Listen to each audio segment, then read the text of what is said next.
Phoenix Books presents.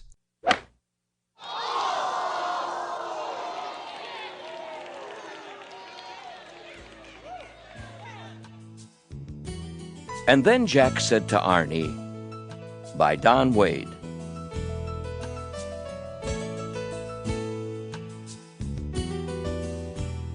The late British journalist Henry Longhurst once described those who shared his profession as underpaid and overprivileged. And that's as good a definition as you'll ever get of the life of a golf writer. Imagine a job that allows you to play golf with Sam Snead, then spend hours listening to the great man weave a tapestry of the past 50 years from his unique perspective. Or one that lets you sit with Gene Sarazen at the Masters as he reminisces about his dear friends Bob Jones, Walter Hagen, and Francis Ouimet. Or one that pays you to go beer to beer with Lee Trevino as he describes his love for, and fascination with, the game that lifted him from the worst poverty to companionship with the world's movers and shakers. In locker rooms, press rooms, and grill rooms around the world, I've heard hundreds, maybe thousands of stories. Some were funny, some were touching.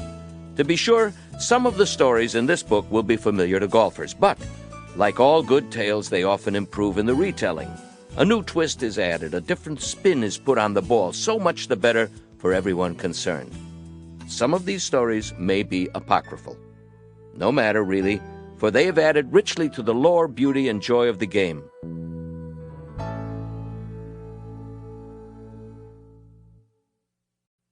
Amy Alcott is one of the best competitors, finest shot makers, and funniest people in the game. In my third year on tour, I came to Westchester County, just outside New York City, for the Golden Lights tourney at Waikago Country Club.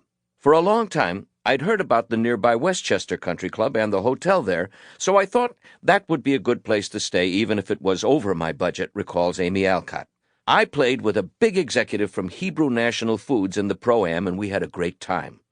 The next day, a package of his company's food arrived at the hotel.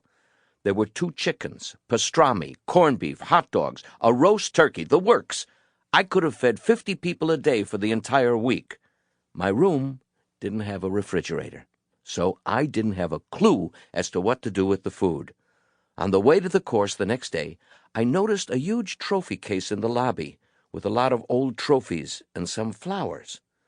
When I saw the flowers, I realized the case was refrigerated, so I decided to store the food in the showcase. I had the chef at the clubhouse slice up the meats. I stopped at a local deli and got some coleslaw, potato salad, and other stuff, and then I invited people over for meals every night. Heck, I used to sneak down into... Sample complete. Ready to continue?